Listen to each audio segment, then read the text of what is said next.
L'AC és en diem el laboratori d'aprenentatge científic i és un espai d'expressió i experimentació de la ciència i la tecnologia a través del lleure. Està pensat com a extraescolar, adreçat a nanos i infants d'aproximadament entre 9 i 17 anys i és un espai en el qual poder descobrir la ciència i donar cobertura a aquesta curiositat que tots tenim innata per conèixer el perquè de les coses.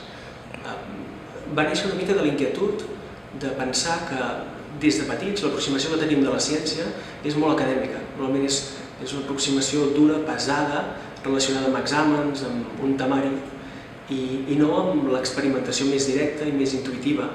La ciència no deixa de ser una via de coneixement i el coneixement és plaer, és a dir, descobrir, poder entendre el perquè de les coses provoca plaer i això al seu torn esdevé una passió, el saber el perquè de les coses que ens envolten, com funcionen i entendre-les, ajudar-nos a entendre-les. Vaig començar sent delineant, jo soc delineant de formació, vaig fer un cicle formatiu i després vaig fer un petit tastet de física, em va encantar, però no vaig aprovar res.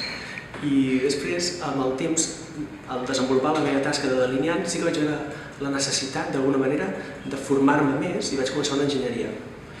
El projecte final de l'enginyeria em va portar a descobrir el món de la museografia interactiva, que és desenvolupar petits artefactes que permetin als museus de ciència explicar la ciència a la gent. I vaig estar treballant durant 4 anys en aquest àmbit, un any interessantíssim, de la mà de Marc Boada, un divulgador científic, que em va fer descobrir això. Vaig estar treballant en diferents museus d'arreu d'Espanya, fins i tot d'àmbit internacional.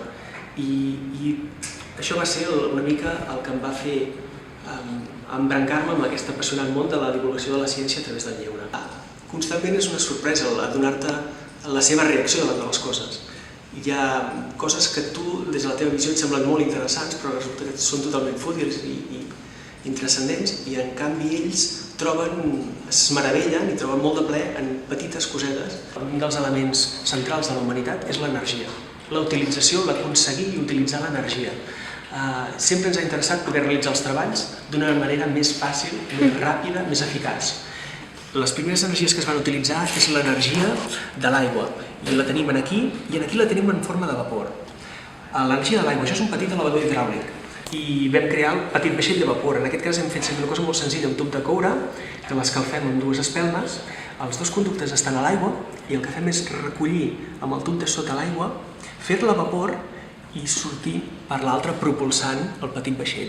El senyor Foucault va utilitzar aquest petit invent que ja existia, que és un gran volant d'inèrcia en un eix, i per tant que al fer-lo rotar amb molta velocitat manté el seu eix de rotació estàtic i el va posar en un suport més ben aïllat que aquí i la Terra anava girant i ell continua estàtic en una mateixa disposició, en una mateixa direcció de l'eix. I per tant també era una manera de demostrar que la Terra girava.